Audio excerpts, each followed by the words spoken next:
नमस्कार प्यारे बच्चों, आज हम कक्षा 6 एनसीईआरटी गणित प्रश्नावली 10.3 क्षेत्र मिति के सवाल नंबर 6 से शुरू करेंगे।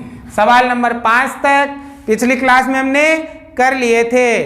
आपको ये सवाल ध्यान से समझने हैं। तो देखो सवाल नंबर 6, एक मेज के ऊपरी पृष्ठ की माप 2 मीटर इंटू 1 मीटर 50 सेंटीमीटर है। मेज का क्षेत्रफल वर्ग मीटर में ज्ञात कीजिए। एक मेज है, मेज मतलब टेबल, टेबल का जो ऊपरी पृष्ठ है उसका माप हमें दे रखा है और उसका हमें ज्ञात करना है क्षेत्रफल। तो देखो बेटा कैसे ज्ञात करेंगे, पहले तो मैं चित्र के द्वारा समझाता हूं। मान लो ये एक टेबल का ऊपरी पृष्ठ है, ऊपरी भाग मेज का, ठीक है। अब इसका माप दे रखा है, देखो माप 2 मीटर इंटू 1 मीटर 50 सेंटीमीटर। इसका मतलब 2 मीटर तो इसकी लंबाई है, 2 मीटर तो क्या है लंबाई, और 1 मीटर 50 सेंटीमीटर इसकी चौड़ाई है। 1 मीटर 50 सेंटीमीटर। अब आपसे कहा है कि इसका क्षेत्रफल ज्ञात करो। तो देखो बेटा ये कैसा है, आयताकार, क्योंकि लंबाई और चौड़ाई जब दोनों की माप अलग अलग हो तो वो आयत हो जाता है। क्या हो जाता है, आयत। मतलब यहां पर हमें आयत का क्षेत्रफल ज्ञात करना है। अब आयत का क्षेत्रफल कैसे ज्ञात करते हैं, लंबाई इंटू चौड़ाई, मतलब इन दोनों को गुणा करना है। लेकिन आपको उत्तर किस में लाना है, वर्ग मीटर में, मतलब ये सभी मीटर में होने चाहिए। देखो यहां भी मीटर है, यहां भी मीटर है, लेकिन यहां सेंटीमीटर है। तो इस सेंटीमीटर को पहले हम मीटर बनाएंगे। कैसे बनाएंगे, क्योंकि 1 सेंटीमीटर बराबर क्या होता है, 1/100 मीटर होता है, ठीक है ना।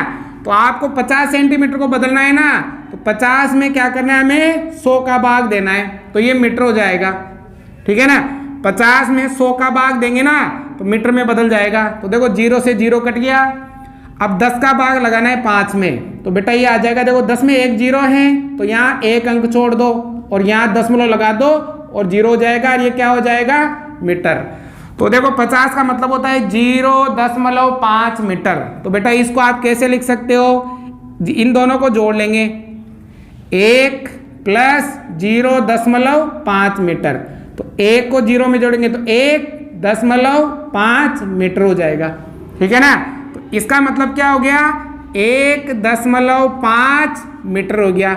सेंटीमीटर को हमने किस में बदल दिया, मीटर में, ठीक है।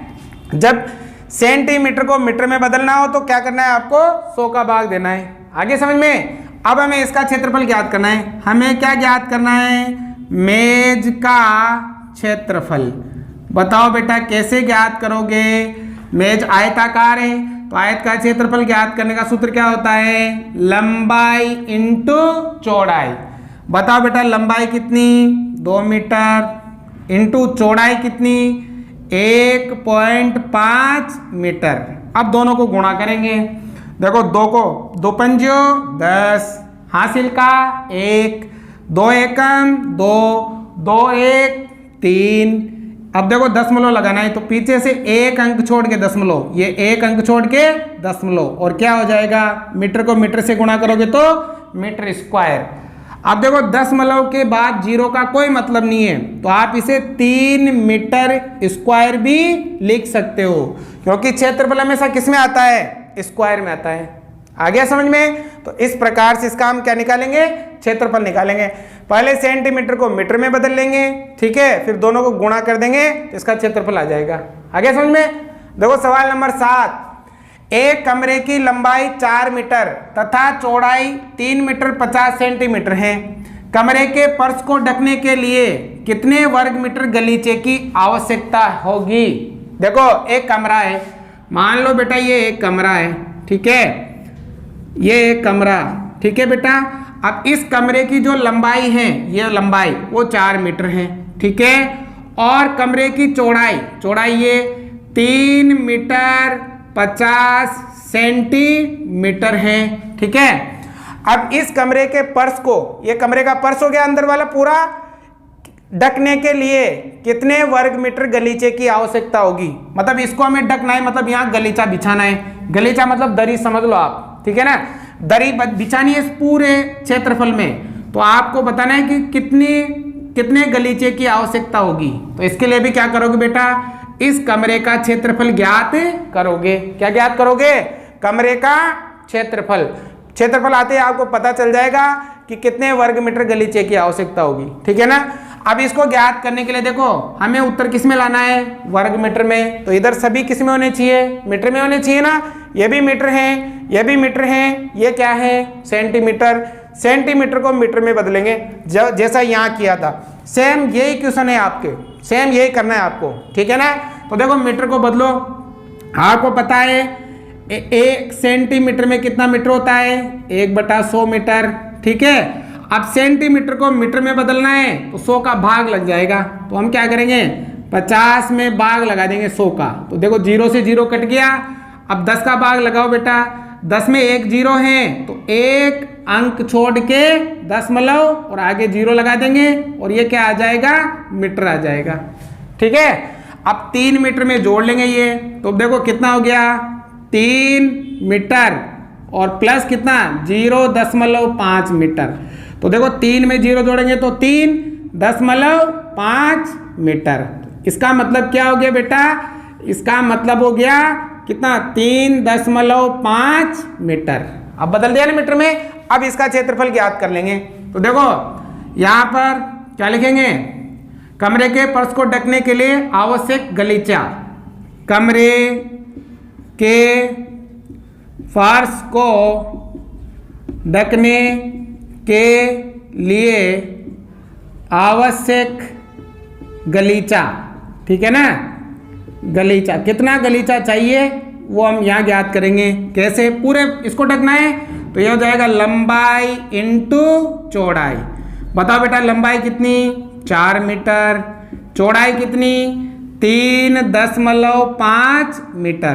दोनों को गुणा करेंगे। देखो 4 पंजो 20 की 0 हासिल का 2, 4 ती 12, 12 और 2 14, पीछे से 1 अंक छोड़ के दशमलव, तो ये 1 अंक छोड़ के दशमलव और आ जाएगा मीटर स्क्वायर, ठीक है। अब दशमलव के बाद 0 का कोई मतलब नहीं है तो 14 मीटर स्क्वायर, ठीक है। तो बताओ कितने गलीचे की आवश्यकता होगी, 14 मीटर स्क्वायर। या अगर मीटर स्क्वायर नहीं लिखना चाहते हो ना तो इसको वर्ग मीटर भी लिख सकते हो, ठीक है ना बेटा। इसका मतलब एक ही है, मीटर स्क्वायर लिखो या वर्ग मीटर लिखो। आगे समझ में। तो कमरे में कितना गलीचा बिछेगा, 14 वर्ग मीटर, ठीक है। पूरा कमरा ढक जाएगा ये। तो इसका भी क्षेत्रफल ज्ञात करना था, इसका भी क्षेत्रफल ज्ञात करना था। दोनों में सेंटीमीटर को मीटर में बदलो और गुणा कर दो केवल। उतारो पहले। सवाल नंबर 8, एक पर्स की लंबाई 5 मीटर तथा चौड़ाई 4 मीटर है। 3 मीटर भुजा वाले एक वर्गाकार गलीचे को पर्स पर बिछाया गया।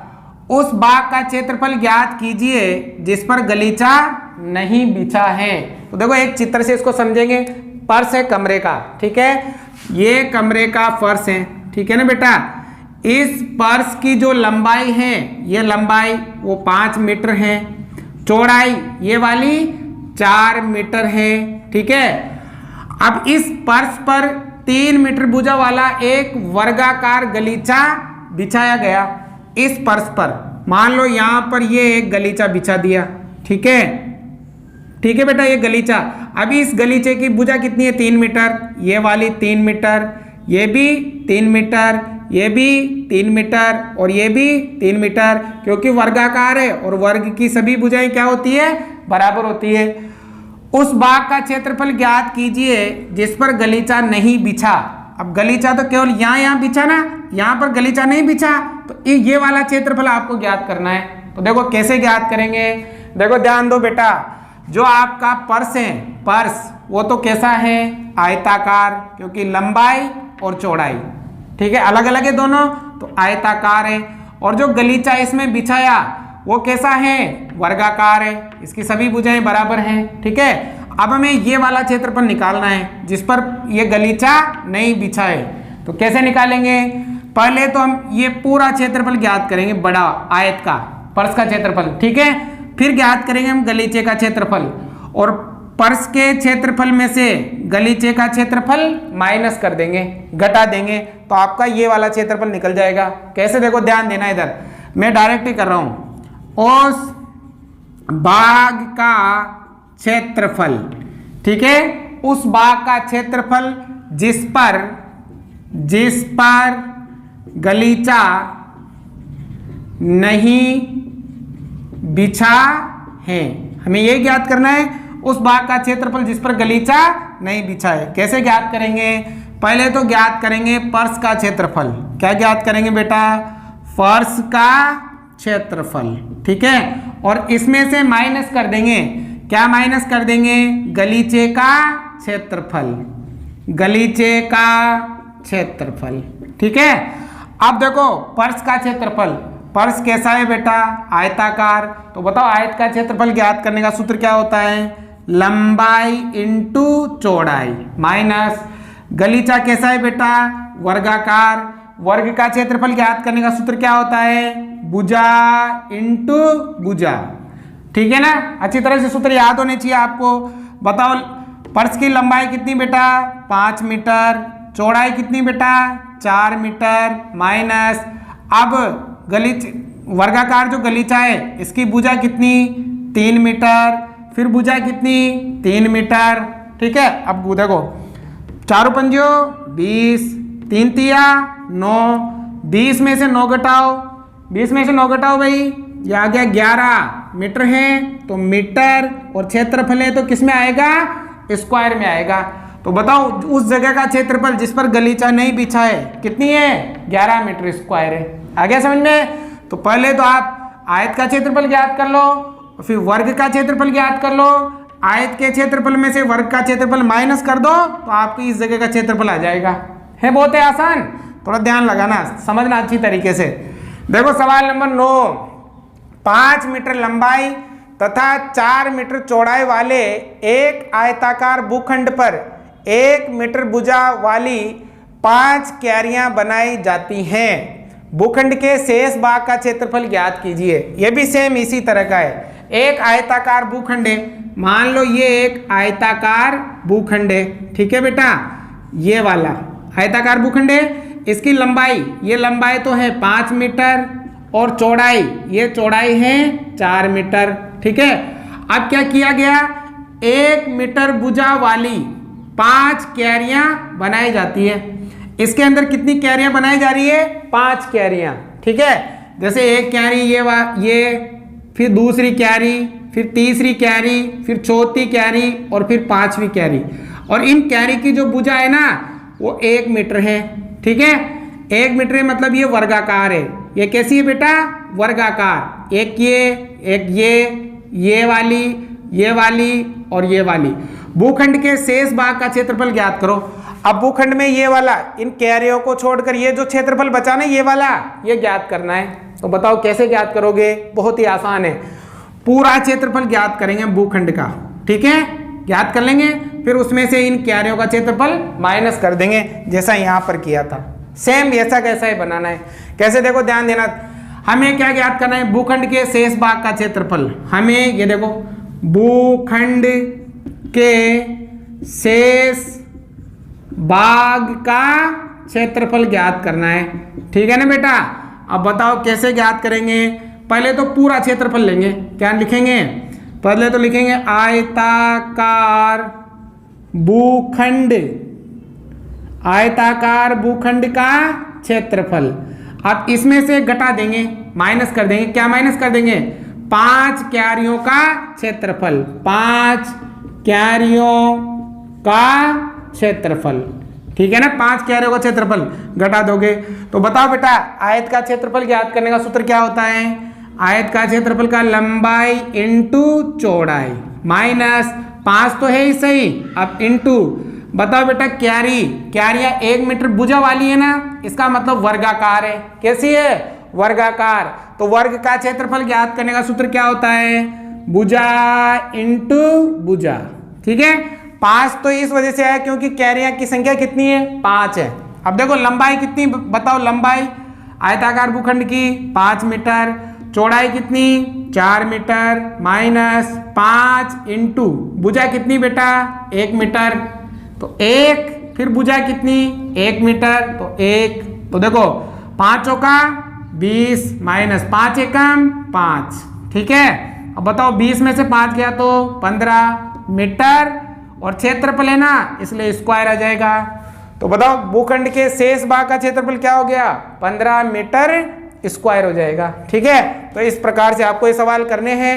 आज की क्लास में हम यही सवाल करेंगे, बाकी के बचे हुए सवाल अगली क्लास में हम करेंगे। आपको यदि समझ में आ रहा हो तो आप इस वीडियो को अधिक से अधिक लाइक करो, अधिक से अधिक दोस्तों तक इसको शेयर करो, पहुंचाओ, ठीक है। आप लाइक करते हो तो हमारा कॉन्फिडेंस बढ़ता है, हमें मोटिवेट होते हैं और आपके लिए और भी अच्छे से अच्छे वीडियो लेकर आने का हम प्रयास करते हैं, ठीक है। Thank you. उतारो।